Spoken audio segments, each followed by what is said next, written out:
आज हम एक और गंडमूल नक्षत्र की बात करेंगे, ज्येष्ठा नक्षत्र के बारे में, जिनके स्वामी बुध हैं।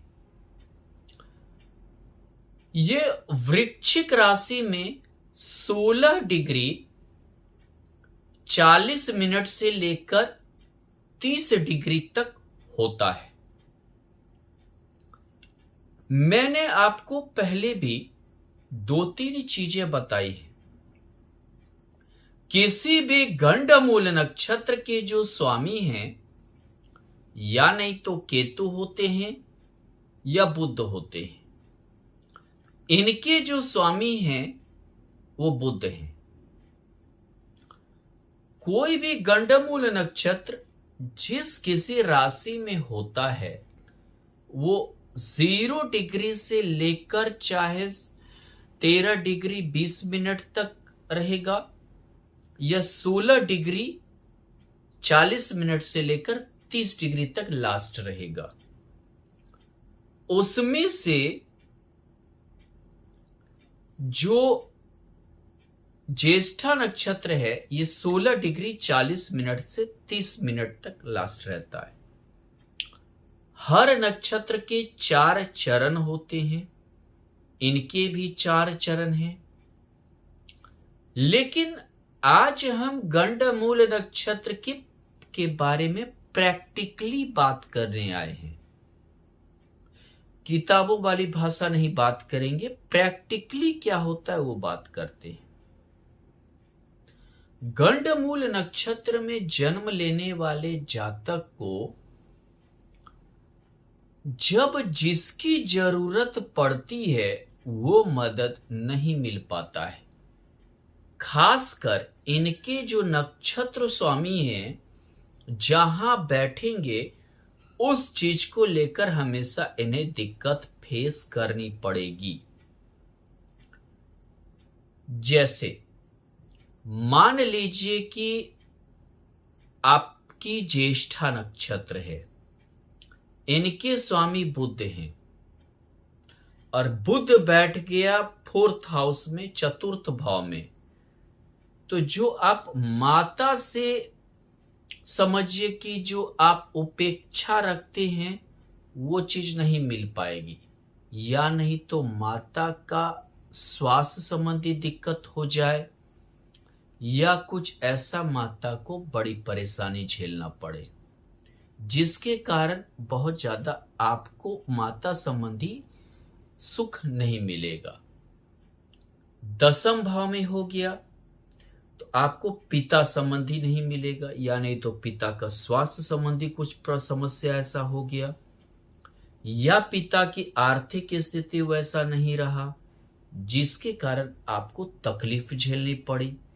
3rd हाउस में बुध अगर हो गया तो भाई बहन संबंधी, पड़ोसी संबंधी आपको कोई भी जीवन में वह मदद नहीं मिल पाएगा। ये खास कर गंडमूल नक्षत्र में ही होता है। यहां वृश्चिक मंगल की राशि है और उसमें ज्येष्ठा यानी उसके जो नक्षत्र स्वामी है बुध हैं। तो ऐसे आदमी जो होता है जल्दी बातों मतलब कि बात को उसे सहने की आदत नहीं होती है। दूसरी बात क्या होता है कि उग्र प्रवृत्ति से बोलना, जिसके कारण भी दिक्कतें जीवन में आती है। अब चलिए हम कुछ प्रैक्टिकली बातें इनके बारे में जानते हैं, प्रैक्टिकली जीवन में कैसे ये काम करता है। आपकी मान लीजिए वृष लग्न की कुंडली है और आपके 7th भाव में वृश्चिक राशि में चंद्रमा आपका ज्येष्ठा नक्षत्र का है, तो ये आपको पत्नी संबंधी दिक्कत पैदा करेगा।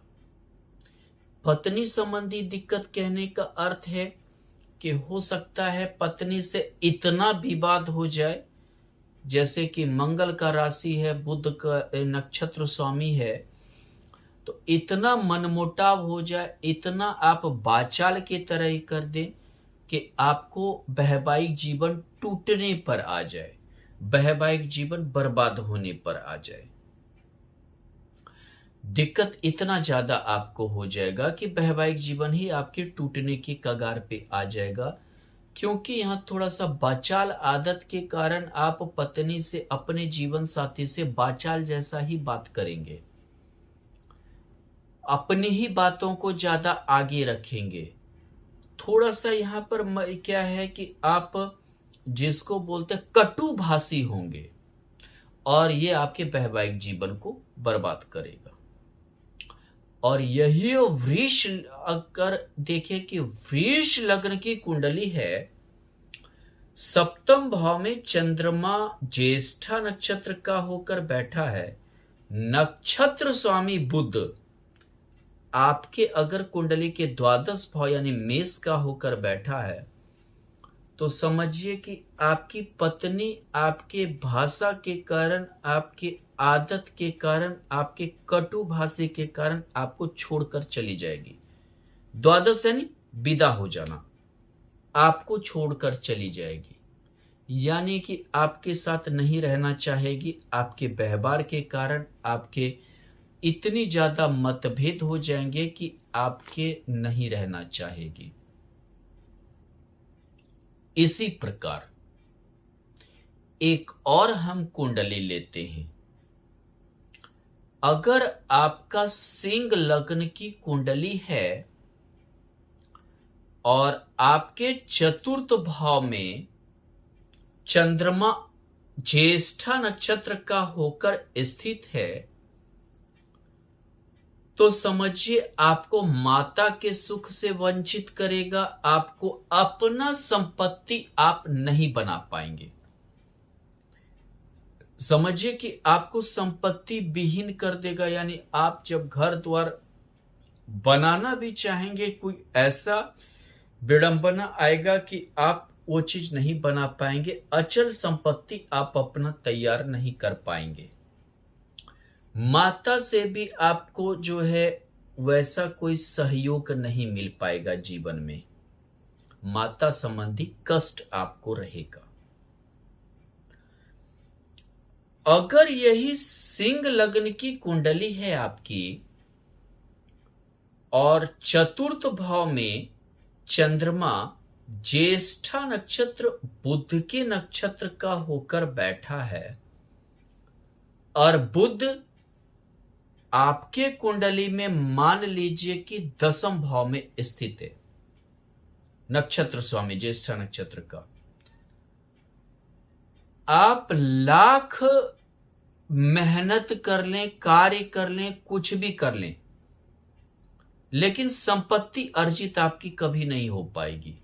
आप अपना कार्य से, अपने कार्य से, अपने मान लीजिए कि मेहनत करके संपत्ति अर्जित नहीं कर पाएंगे, कहीं एक धूर जमीन तक नहीं खरीद पाएंगे।